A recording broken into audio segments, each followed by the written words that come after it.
आप देख रहे हैं हमारा खास शो सेहत की पाठशाला। आज हम बात करेंगे आपसे जुड़े मुद्दों की, क्योंकि हर एक इंसान चाहे युवा हो या फिर बुजुर्ग सिर्फ एक ही समस्या से जूझ रहा है कहीं ना कहीं, और वो है घुटनों की समस्या।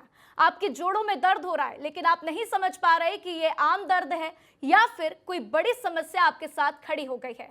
और इन्हीं मुद्दों पर बातचीत करने के लिए मेरे साथ मौजूद है doctor Pritam Agarwal, knee robotic replacement surgeon, Shri Narayana hospital Raipur से। रोबोटिक नी रिप्लेसमेंट सर्जरी आज के जमाने की नवीनतम और आधुनिक तकनीक जो बहुत कम समय में बेहतर इलाज की गारंटी को पूरा कर रहा है। हड्डी रोगों से लेकर नी रिप्लेसमेंट तक की बड़ी समस्याओं का इलाज आज इस आधुनिक तकनीक द्वारा श्री नारायणा हॉस्पिटल के डॉक्टर प्रीतम अग्रवाल ने आसान कर दिखाया है। यूके से प्रशिक्षण प्राप्त doctor Agarwal robotic knee replacement और आर्थोस्कोपी में विशेषज्ञ है, जिनके द्वारा अभी तक अपने मरीजों को एक बेहतर जीवन प्रदान किया गया है। चाहे स्पोर्ट्स इंजरी हो या एक्सीडेंटल ट्रामा, बड़े से बड़े हड्डी रोगों में डॉक्टर अग्रवाल द्वारा रोबोटिक तकनीक और उन्नत सर्जरी ऑर्थो के क्षेत्र में सफल इलाज उपलब्ध करा रही है। आज डॉक्टर प्रीतम अग्रवाल ऑर्थो के क्षेत्र में नवीन शोध और आधुनिक तकनीक से एक नया आयाम गढ़ रहे हैं। डॉक्टर साहब, आपका हमारे साथ जुड़ने के लिए बहुत बहुत शुक्रिया और बहुत बहुत स्वागत है विस्तार न्यूज में। देखिए, आज कल देखा जाता है कि जो बुजुर्ग हैं काफी परेशान हैं, उनके घुटनों में दर्द रहता है। जो युवा हैं वो भी काफी परेशान है, उनको भी ऐसा लगता है कि क्या हो गया मेरे साथ। अचानक से लगता है कि घुटने में दर्द होता है, कभी लगता है कि पैर उनका कट के बाहर निकल जाएगा। आखिर क्या कारण है कि इस तरीके की परेशानियां हो रही हैं? आपने जो सवाल पूछा घुटने दर्द के बारे में, जो आमतौर पर जो बुजुर्ग लोगों में जो घुटने दर्द होता है उसको हम मेडिकल टर्म में आर्थराइटिस कहते हैं। आर्थराइटिस का मतलब ये है कि घुटने का जो जॉइंट है, अंदर की जो कार्टिलेज है वो डैमेज हो जाती है, जो आम भाषा में बोलते हैं कि पानी ख़त्म हो गया है। तो उसके वजह से जो अंदर का बोन्स एक्सपोज्ड हो जाता है और चलते हैं तो हमको घुटने में दर्द होता है। तो ये नी आर्थराइटिस के निशानी है। उसमें आप चलेंगे तो सीढ़ी चढ़ने उतरने में दर्द होता है, नीचे बैठ के उठते हैं तो घुटने में दर्द होता है, ज़्यादा देर चलेंगे तो दिक्कत होता है। तो ये एक डीजेनरेटिव प्रोसेस है जो कि एजिंग प्रोसेस भी कहते हैं। जैसे हमारा उम्र के साथ बाल सफ़ेद होता है, ऐसे ही घुटने जॉइंट भी घिसते हैं। और अब ये देखा गया है कि लास्ट कुछ ईयर्स से ये प्रॉब्लम यंग लोगों में भी आने लग गया है, क्योंकि उसके बहुत सारे कारण हैं। जैसे कि जो लाइफस्टाइल चेंजेस हो गया है, अब लोगों का वेट बहुत ज़्यादा हो गया है, ओबेसिटी एक बहुत बड़ा रीज़न है घुटने दर्द होने का। और यंग एज में भी कुछ बीमारियां होती हैं जिनके वजह से घुटने में दर्द हो सकता है, जिसको हम गठियाबात कहते हैं। जैसे हम नेचुरल उसमें गठियाबात मतलब क्या होता है, उसमें जोड़ों बहुत सारे जोड़ों में दर्द होता है। सुबह सो के उठते हैं तो सारे जोड़ों में दर्द होगा, शरीर में अकड़ापन रहती है। तो ये सब चीज़ें हैं। तो इस चीज़ को हमको ध्यान रखना चाहिए। जिनको भी ये घुटने का दर्द रेगुलर में हो रहा है, 1 महीना 1.5 महीने से आराम नहीं हो रहा है, तो फिर उसको नेग्लेक्ट नहीं करना चाहिए और हमको उसका प्रॉपर जो नी एक्सपर्ट है उनसे कंसल्ट करना चाहिए और उसका प्रॉपर डायग्नोसिस होना चाहिए। बिल्कुल। और इसका इलाज क्या है, मतलब क्या तरीका है जिससे हम इससे छुटकारा पा सकते हैं? तो यही जो मेरा कहने का तात्पर्य यही था कि हम जिसको जितने अर्ली स्टेज में बीमारी को पकड़ लेंगे तो उसका इलाज उतना अच्छा है।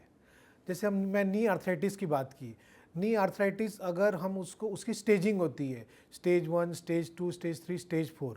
अगर हम उसको स्टेज 1, 2 में पकड़ लेते हैं तो उससे हम बिना ऑपरेशन के बहुत सारी चीज़ें हैं, दवाइयाँ हैं, लाइफस्टाइल मॉडिफिकेशन है, वेट रिडक्शन है, फिजियोथेरेपी है, रिहैब है, उस सब चीज़ों से उसको हम कंट्रोल कर सकते हैं। अगर हम उस चीज़ को अर्ली स्टेज में डायग्नोसिस नहीं कर पाएंगे, अगर लेट स्टेज में आ जाएगा, जिसको हम स्टेज 4 बोलते हैं, जिसमें कि पूरी अंदर नी जॉइंट की कार्टिलेज डैमेज हो जाती है, तो उस स्टेज में जो दवाई एक्सरसाइज का रोल कम हो जाता है। फिर हमें ऑपरेशन के जरिए उसको ठीक करने की ज़रूरत पड़ती है। क्या डॉक्टर साहब नी रिप्लेसमेंट ही इसका एक उपाय है? क्योंकि देखा जाता है कि लोग काफ़ी डरते हैं, लोगों के अंदर काफ़ी भय पैदा हो गया और लोगों को लगता है कि नहीं नहीं ऑपरेशन नहीं कराना है, क्या पता मैं कहीं अपने पैर ही खो दूं। तो इसको लेकर लोगों के अंदर से डर कैसे निकाला जाए? और दूसरी चीज़, क्या इसका यही उपचार है कि आप नी रिप्लेस कर दीजिए? ये बहुत अच्छा क्वेश्चन है आपका। जो नी आर्थराइटिस जिनको भी है उनमें से सिर्फ ऐसे 10 या 20% लोग ही होते हैं जिनको नी रिप्लेसमेंट सर्जरी की ज़रूरत है। बाकी जो 70-80% लोग हैं उनको नी रिप्लेसमेंट सर्जरी की ज़रूरत नहीं है। तो इसलिए इसमें कोई डरने वाली बात नहीं है। हम उसको जैसे बताया कि अर्ली स्टेज में तो बिना ऑपरेशन से उसको कंट्रोल कर सकते हैं। उसके अलावा अभी मेडिकल फील्ड में बहुत सारे नए चीज़ें आ गई हैं जिनको हम नी प्रिजर्वेशन सर्जरी कहते हैं। नी प्रिजर्वेशन का मतलब है कि हम अपना नेचुरल नी जॉइंट को बचा सकते हैं, उसमें पूरा जॉइंट को चेंज नहीं करना है। उस चीज़ में कुछ चीज़ें ऑपरेशन है, जैसे मैं आपको बताना चाहूँगा। एक आपने सुना होगा HTO सर्जरी होती है। HTO का मतलब ये है कि जैसे जिनका एज कम है, अभी 50 साल से कम है एज, और उनके घुटने में एक तरफ आर्थराइटिस हो गया है और पैर टेढ़ा हो गया है, तो उसमें हम नेचुरल नी जॉइंट को बचा सकते हैं। उसमें पैर का अलाइनमेंट जो होता है उसको हम अगर सीधा कर देते हैं तो उनकी जॉइंट की लाइफ 10 से 15 साल बढ़ जाती है जी। तो इस चीज़ को हमको ध्यान रखना चाहिए कि हर नी आर्थराइटिस का इलाज नी रिप्लेसमेंट नहीं है। एक और चीज़ है जिसको अभी ये रिसेंटली ये एडवांस में आया है, उसको हम पार्शियल नी रिप्लेसमेंट कहते हैं।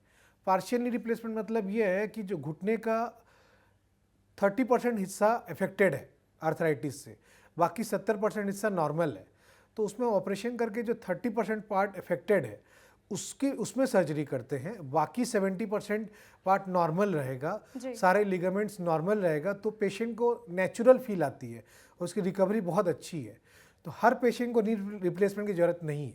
और देखिए, जिस तरीके से आजकल तकनीक का इस्तेमाल किया जा रहा है, तकनीक बढ़ती जा रही है, और आपने खुद 650 सर्जरीज की हैं रोबोट की मदद से, तो क्या नी रिप्लेसमेंट जो हो रहा है वो रोबोट्स की मदद से करना सेफ है? इसको लेकर आप क्या कहेंगे? रोबोटिक नी सर्जरी जो है ये नी रिप्लेसमेंट सर्जरी में सबसे एडवांस टेक्निक में माना जाता है, क्योंकि उसके बहुत सारे फ़ायदा हैं। रोबोटिक नी रिप्लेसमेंट्स के फ़ायदा ये है कि उसकी एक्यूरेसी ऑलमोस्ट 100% है, उसमें जो सर्जिकल एरर के चांसेस बिल्कुल नेग्लिजिबल है, और हम जो ये रोबोटिक सर्जरी करते हैं उससे पेशेंट को उसका रिज़ल्ट ये देखा गया है कि ज़्यादा बेटर है। ऑपरेशन में कम चीरा में ये होता है, उसमें पेन कम होता है ऑपरेशन के बाद, हॉस्पिटल में कम से कम दिन रहना पड़ता है, और क्योंकि इसका रिज़ल्ट बेटर है तो इसीलिए रोबोटिक सर्जरी एक बहुत अच्छा विकल्प माना जाता है नी रिप्लेसमेंट सर्जरी में। और आप सेफ्टी की बात किए तो रोबोटिक नी रिप्लेसमेंट ऑल 100% ये सेफ सर्जरी है, इसमें कोई ऐसे डर वाली बात नहीं है। ये जो नॉर्मल नी रिप्लेसमेंट सर्जरी होती है उससे ये ज़्यादा सेफ मानी जाती है। उसका कारण ये है कि ये सर्जरी प्लानिंग के साथ की जाती है। रोबोटिक सर्जरी हर पेशेंट का घुटना अलग रहता है, हर घुटने के हिसाब से हमने उसको प्लानिंग करते हैं रोबोटिक में, और उस हिसाब से उसको सर्जरी की जाती है। तो robotic any time normal knee replacement surgery से फार बेटर है, और जो रोबोटिक से सर्जरी करा सकते हैं उनको कराना चाहिए, उसका बहुत लाभ उनको मिलेगा। बिल्कुल। तो एक छोटी सी सलाह लोगों के लिए क्या होगी कि उनको नी रिप्लेसमेंट ना कराना पड़े? सबसे इम्पॉर्टेंट है अपनी फिटनेस। तो अगर आप चाहते हैं कि आपको कभी नी रिप्लेसमेंट सर्जरी की ज़रूरत ना पड़े, कि आपको घुटने के ऑपरेशन की ज़रूरत ना पड़े, तो सबसे पहला इम्पॉर्टेंट है अपने वेट का ध्यान रखना है, अपने वेट को बढ़ने नहीं देना है। अगर जिनका वेट ज़्यादा है वेट रिडक्शन पे ध्यान देना है। दूसरे उनके फिटनेस पे ध्यान देना है। फिटनेस में हम नी के लिए जो अच्छी एक्सरसाइजेस मानते हैं, हमको रेगुलर में वॉक करना चाहिए, जो साइकिलिंग कर सकते हैं उनको साइकिलिंग करनी चाहिए। स्विमिंग घुटने के लिए एक बहुत अच्छी एक्सरसाइज मानी जाती है। तीसरी हो गई डाइट, तो डाइटरी में हमको हेल्दी डाइट लेना चाहिए, ग्रीन वेजिटेबल्स हो गया, हाई प्रोटीन डाइट हो गया, इससे नी जॉइंट की जो न्यूट्रिशन अच्छी रहती है। तो कुल मिलाकर समझ लीजिए कि आपको अपनी सेहत का ध्यान रखना है, क्योंकि अगर आप फिट होंगे तभी आप स्वस्थ रहेंगे, अपने पैरों पर चल पाएंगे। और इसीलिए क्या खा रहे हैं इसका ध्यान दीजिए, कितनी मात्रा में खा रहे हैं वो भी ध्यान दीजिए। और डॉक्टर साहब, हमारे साथ जुड़ने के लिए आपका बहुत बहुत शुक्रिया।